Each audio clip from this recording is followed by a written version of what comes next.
teams playing their best, meaning that if I feel like if I'm the Atlanta Falcons, this is an opportunity for me to knock off the New Orleans Saints. They didn't do it, but yet from the New Orleans Saints standpoint, they can't let up. They can't just say, we've done it, we've relaxed, it's okay.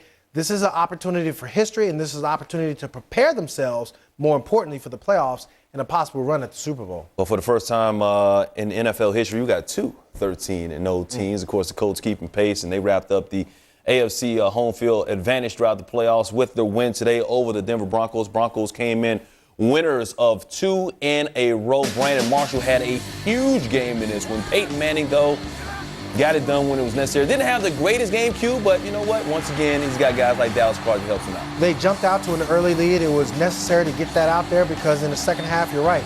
Whatever the reason, Peyton Manning struggled against the defense. Credit Mike Nolan for the defensive looks that put Peyton Manning in a bind. When I said huge game, Brandon Marshall, 21 catches, a single game record, broke T.O.'s mark for a single game. But Peyton Manning, once again, didn't have the greatest game of his season. Just 20 of 42, 20 yards, 4 touchdowns, 3 interceptions, and a couple of those interceptions were critical. But when it mattered the most and when the Broncos got to within 1 score, he led his team down the field on the game-clinching drive. Once again, Brandon Marshall, 21 catches, 200 yards, 2 touchdowns, in a losing effort. The 21 catches, a single game record. Here's some sound from afterwards. Got off to a fast start like we wanted to. I think the guys came out and played extremely well there early on in the first half. And obviously it's a real good football team that we're playing, and they were able to certainly stall us quite a bit in that second half. They did a great job playing defense. I'm not certain I've seen a better defensive effort than the one our guys put forth today. They were very, very tough, had some key 4th down stops that were incredible, and did a great job just in terms of keeping them at bay. And then at the end, when we needed it and had to get that thing in the end zone, the offense came up with a 15-play drive that was key. Defense did a great job all day, and then it was an excellent drive when we had to have it there in the 4th quarter. So it was a game of sort of different streaks of momentum, but I think the main thing was we finished on a high note.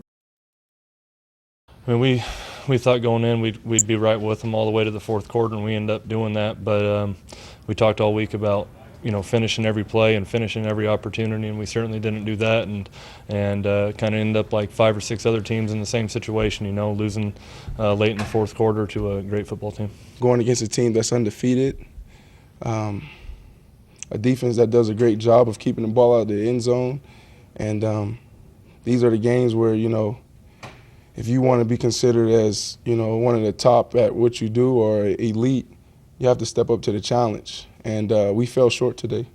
We have a goal, and, our ultimate goal is to win games. And I'll definitely trade in a couple of those catches for a win anytime. So, yes, bittersweet. 21 catches, man, breaking T.O.'s mark of 20 receptions in a game, also those 200 yards. Back to the Colts real quick.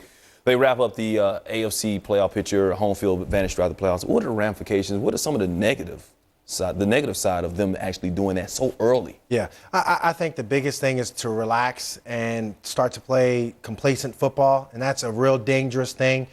Coaches talk about in December having your team really ready to go and everything is clicking in practice, team meetings, individual meetings. It carries over to Sunday. You just see your team primed and ready.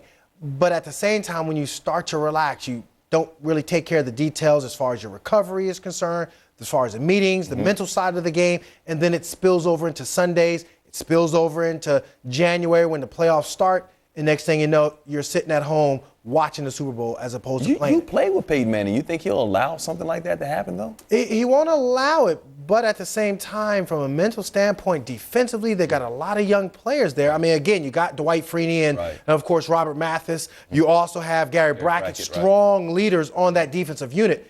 But again, it's human nature to say that everything is settled. Yeah, you know what? We're that good. You got to be careful about that. All right. We got an email actually talking about the Colts. It was sort of a microcosm of what we were just talking about. Guys relaxing, the 21-point lead.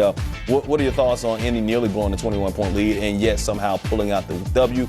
Are they where they need to be, or are they slipping lately? Well, you would like for them to finish out ball games. They went through a stretch where they had like 5 weeks in a row where it was just you're on pins and needles wondering whether or not they were able to continue on their winning streak, but they found ways to win.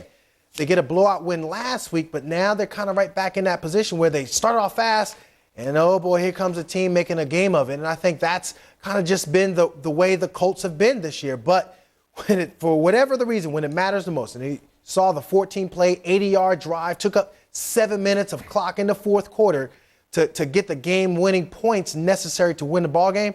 I mean, that's what the Colts are all about. That's what Peyton Manning does, number 18. That's why he's one of the best in the business. May not be the MVP this year, though. Nah, he's might be like slipped a little slipping bit. down to number 3. 3 interceptions, not going to get it. Yeah, behind Chris Johnson, number 2, maybe. Number 1. We'll talk about that in a second. Hey, maybe Brett Favre's the MVP this year. Could be. Maybe. Not the greatest game, but they got the job done against the Bengals today, bouncing back after that loss against the Arizona Cardinals. And here is Favre giving the ball to Adrian Peterson. That's a good idea. Adrian Peterson coming back off a tough performance last week. Second touchdown today for AD all day. Vikings getting it done 30-10. Peterson 26 rushes, 97 yards, and 2 touchdowns. Favre just 17-30, 192 yards, a touchdown and an interception. But it was the Vikings defense that really stepped up, holding Carson Palmer to just 94 yards passing. Antoine Winfield coming back for the first time since week 6 had an outstanding game. But Favre, hey, coming off that loss, everybody was critical of him. It's a way to bounce back, though, brother. I don't feel like I'm falling apart in December like most people seem to think. So I feel fine. I don't feel I don't feel much different than most guys in that locker room at this stage of the season. In fact, I may be better off. We responded exactly how I knew we would. Whatever happened out there in the desert was kind of a fluke, and we just got back to what we do. We're a tough physical team, and that's what we did today. I thought today was as good or as big a victory as we've had all year. If this is a barometer game against one of the best in the NFL, does it speak as to where you guys are? No, not at all.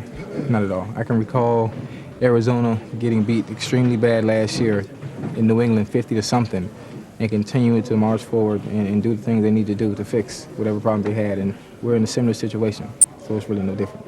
If other teams play that well against the run, are you guys going to have to adjust a lot better? It's not my call. It's not my call. Chad got in the end zone, by the way. It didn't do anything. But he was, He just walked to the sideline. I like that. Just $30,000, $35,000 fund? Yeah, 30,000. Let's talk about the Vikings. Right now, they are money bouncing back against after that loss against the Arizona Cardinals. How important was this win? And talk about the defense, how they stepped up and shut down Carson Palmer and the guys. Well, big time as far as the defense. I thought that this had to be a bounce-back game, but it had to be from the defensive effort. And I thought last week was a game where you saw a lot of explosive plays from the Arizona Cardinals. This defense has to show up in the postseason, stuffing the run, as well as from the back end of things, not giving up big plays. Antoine Winfield, I'm sure they're glad to have him back because he was definitely a difference maker as far as the secondary and the leadership as a whole for this defensive unit. All right, so the Vikings bounce back, trying to get into the playoffs, trying to get that first round bye. It's tough. Got to keep pace with the New Orleans Saints. Meanwhile, Tennessee Titans, a very interesting story. They won for the 6th time in 7 games. I got to get to the highlight because Chris Johnson is in these highlights. And Chris Johnson's in the building. He's got a man crush on Chris Johnson, to be honest with you. MVP. Titans up 7-0. Vince Young had the Check lead down again. route. He checked down. He looked downfield first. I'm going to run by you, and I'll run by you, make you look slow, and I'll just go ahead and run by. Oh, touchdown there.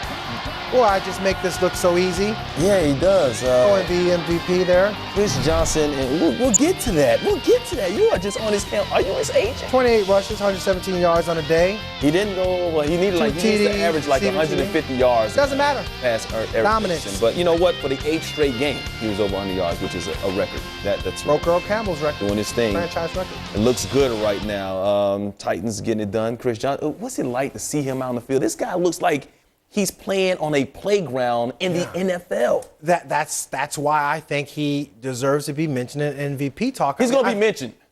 I think the fact that he is such a dynamic, explosive weapon, I mean, he's a complete back and the best back in football, bar none. So I know that because you see, as far as coverage-wise, hey, we got to take away certain elements of the game, but here Chris Johnson, you saw the little check down route and his ability to make guys miss out in space. I mean, he's just such a terrific runner. and you add to it the fact that he's such a nifty runner in small spots, a la his second touchdown in the red zone, that's where you see Chris Johnson just being that dynamic type of a guy. Chris Johnson got the job done, 2,017 yards from scrimmage, breaking Earl Campbell's franchise record for that category. He could be in the MVP race. He will be in the MVP race. He is in the MVP race. Yeah. Because I say so.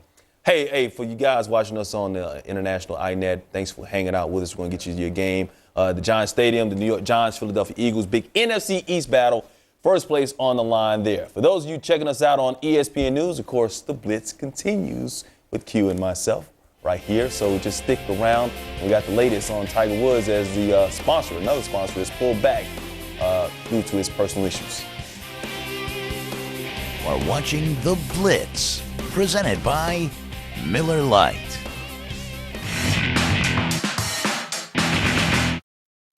Saturday Night Football, live on ESPN America. Wow, you can't execute any better than that. Week 15 delivers an early Christmas present as two NFC heavyweights go head-to-head. Oh, this will be fun. The Dallas Cowboys. 50, 10, 5, touchdown. Face the New Orleans Saints. Touchdown. Live NFL Saturday night on ESPN America.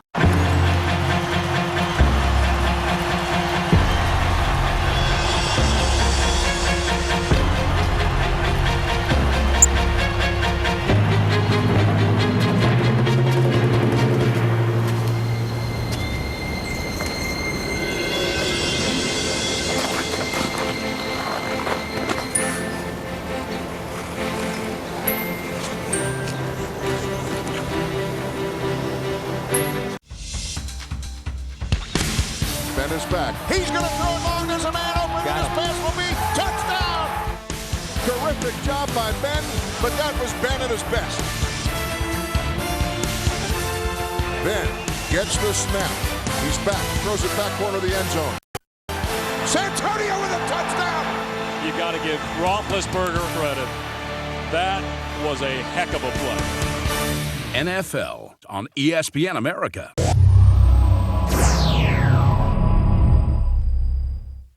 NHL fans, ESPN America needs you. You've got 2 weeks to get online and choose our live game for Christmas Eve. The Senators and Pens, the Sabres and Caps, or the Thrashers and Bruins. You decide, so get voting at ESPNAmerica.com today. Bowl season is coming to ESPN America.